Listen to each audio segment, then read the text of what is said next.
last time I had this motorcycle out on the channel, I said that this was the fastest motorcycle I had ever ridden. Question is, if I doubled the horsepower, would that make me twice as fast? Now, the last time I had this motorcycle out on the racetrack, there were some problems that I had to solve, and thankfully Moto Million stepped in, sent me a handful of parts so that I could make this thing exactly the way that I wanted it. First and foremost, I managed to break the stock gas cap. Don't ask me how, I'm just that good. Whoops. And so it needed some fixing.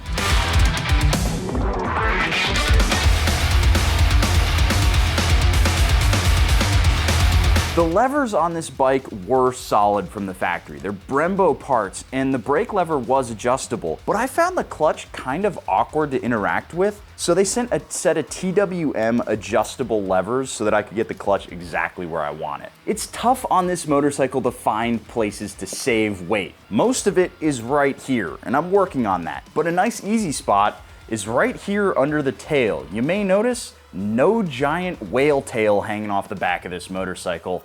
Big thanks to Moto Million for that. They did send over this WRS windscreen, which I've been switching back and forth between this one and the stock one.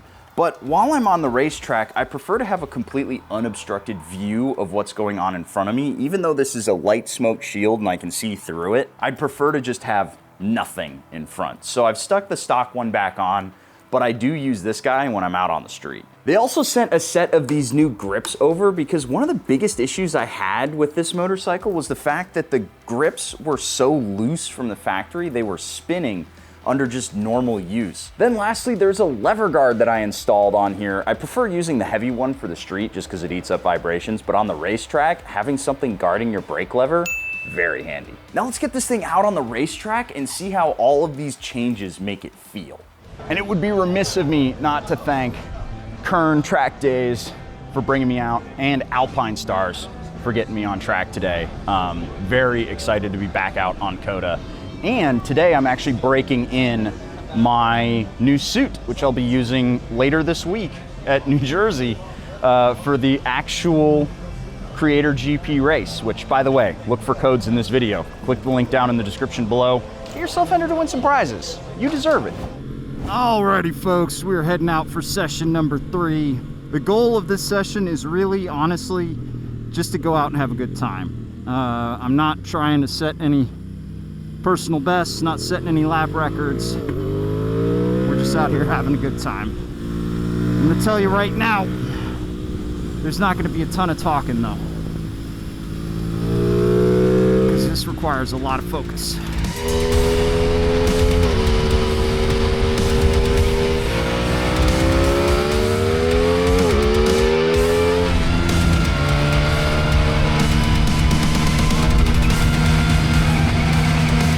Here's where the line is different from what I'm used to.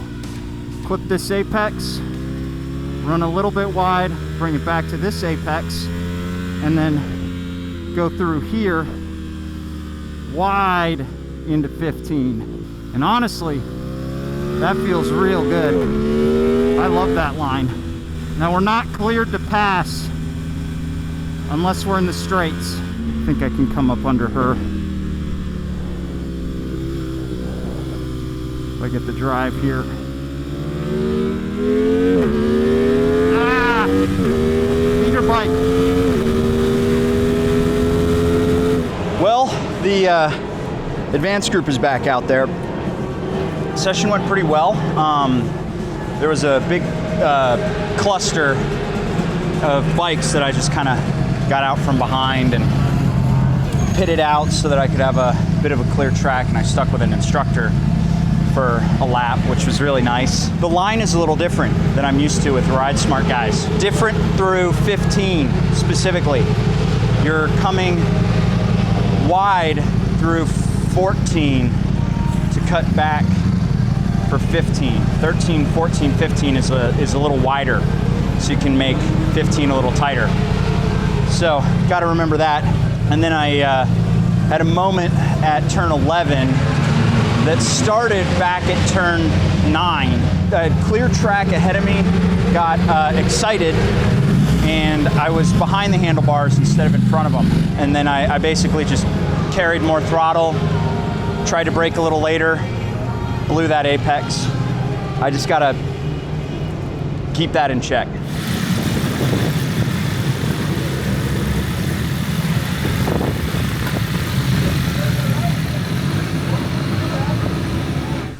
Alrighty, people. We are heading out on the S1000RR. Is this an M1000? I honestly don't know. This is the fastest bike I've ever ridden on a racetrack. Period, full stop, end of story. I've never been on a more aggressive machine.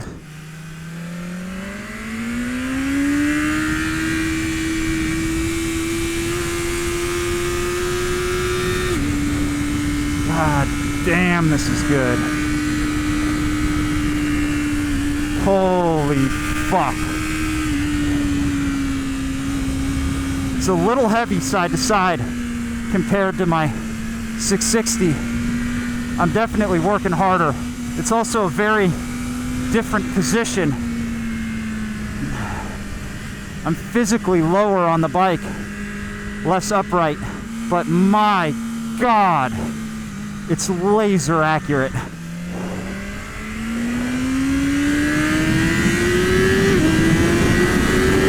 My God. You can just buy this as a beginner with no experience.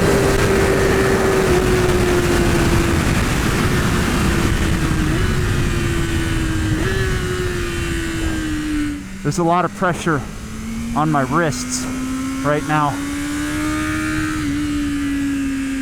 and I'm feeling it a little bit in my hips, certainly my left hip.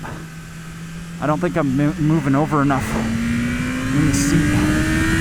A lot of this is happening in first gear because I'm just not confident enough.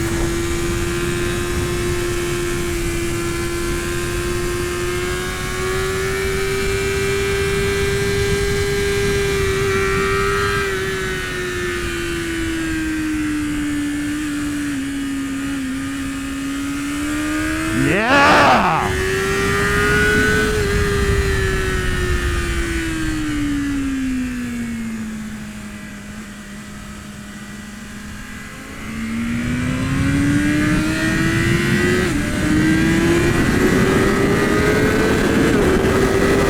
Jesus Christ!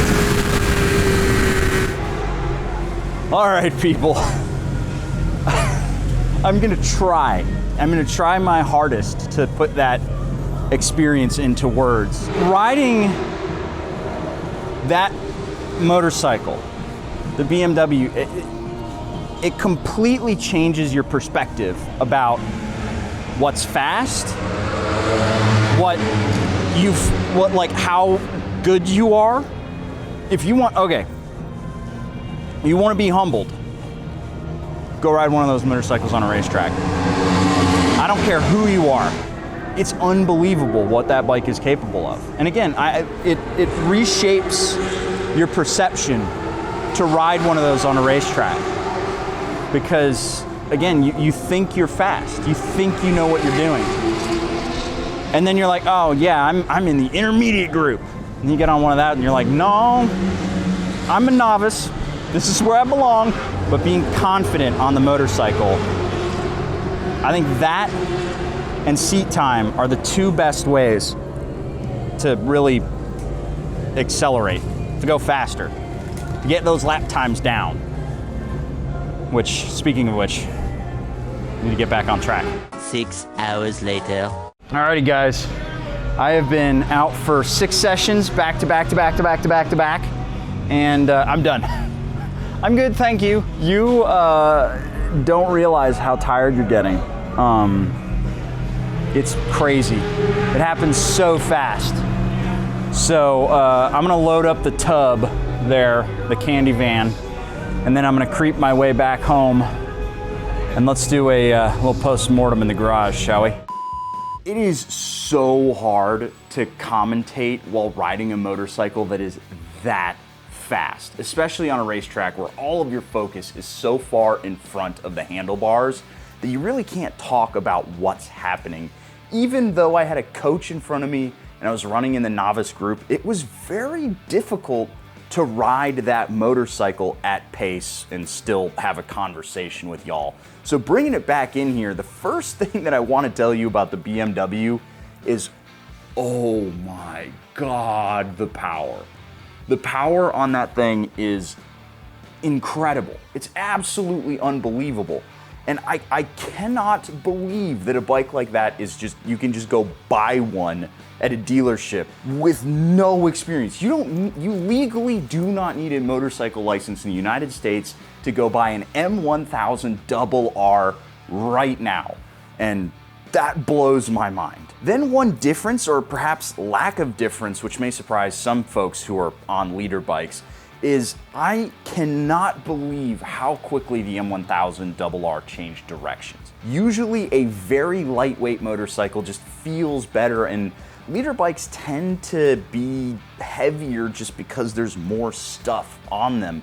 But because of those carbon fiber rims, it was unreal side to side. I cannot emphasize enough how amazing it felt. We do have to talk about the technology too, because that motorcycle was eminently rideable. There was still a lot of stuff happening and I was in the highest power mode. If I had a little bit more time with that motorcycle, I'd like to knock it down a little bit just so it feels a little less extreme and I could be riding ahead of the handlebars instead of behind them. But the fact that it was able to cover up for a lot of my mistakes on a bike that powerful is unbelievable. Now, how does it compare directly to something like my Aprilia 660? Well, first of all, the straights become so much shorter on the M1000RR. When you're on a leader bike, anything that's pushing 200 plus horsepower, straights, especially one that's like a kilometer long on Coda, feels like it's a quarter mile. It's so staggering how quickly that motorcycle puts on power. What that means though is, especially on a racetrack like Coda with big long straights, is there's nowhere to relax. There's no moment where you can sit there, loosen up your grip on the handlebars, take a breath. Honestly, for me, the back straight on slower motorcycles is where I go to clear my head. I usually get all in my head through the first 10 corners. I come around 11 and I have 20 seconds to just catch my breath. That doesn't happen on the M1000RR. In that sense, it's much harder to ride that bike at pace because you're constantly focusing. You cannot take a second to just, okay, we're gonna slow down, we're gonna calm down, we're gonna get ahead of the handlebars. And that's one of the most difficult things I find when riding on a racetrack, is staying ahead of the bike, looking down the racetrack. There's really nothing on a dashboard that's going to help you out. There's no information here you desperately need to know when you're going around a circuit. Yet somehow I found myself constantly looking down at that dashboard to see how fast I was going. I think that's probably just me getting in my brain about it. Another big difference is ergonomically, that motorcycle is much more aggressive. It's a purpose-built motorcycle. It is not a naked bike like I prefer to ride on a racetrack. So it was difficult for sure for me to make that transition, especially in like 15 minutes, just suddenly getting on that bike and trying to make it all work. Very difficult, especially since it was in GP shift and I had to completely rewire how I shifted that motorcycle. It definitely took just a couple of laps for me to figure it out, but now I totally get why people use it. It makes so much sense to me. Now here's a big question that I know a bunch of people are going to ask, since I think this is the second or maybe the third time I've ever featured a BMW on this channel. Was it as boring as I find the rest of BMW's lineup? Hell no. Sure, the technology on the BMW makes it so that an idiot like me can ride it, and that is a marvelous thing. It means that somebody could just go out and actually have fun on a leader bike instead of riding to survive. But if you actually really want to learn For me, I think that a smaller bike would do better. And I don't know that BMW really has an answer for that. If BMW took something like the F900 motor and slapped it into a bike like the 210, I would 100% love to check that out. Because now I'm open to spending more time with BMW motorcycles. It's amazing how capable that bike is. I know I said I was spending too much time looking at it on the racetrack, but it's worth pointing out the dashboard on BMW bikes. I think they're the best dashboards I've ever seen in the motorcycle industry. Highest frame rate, like the smoothest motion throughout all of the bars and gauges and stuff. They do a really good job with the dashboards, and I hate that I admitted it because I just gave BMW props for something. I didn't like BMW, and now I like BMW. Oh my God. In all seriousness though, it's all of BMW's bikes that have the TFT dash. Every single one that I've experienced, the dashboards have been unreal. The next at bat with this thing, it's either going up against a street triple or going up against another 210 and an RS660 in a final throwdown. So stay tuned.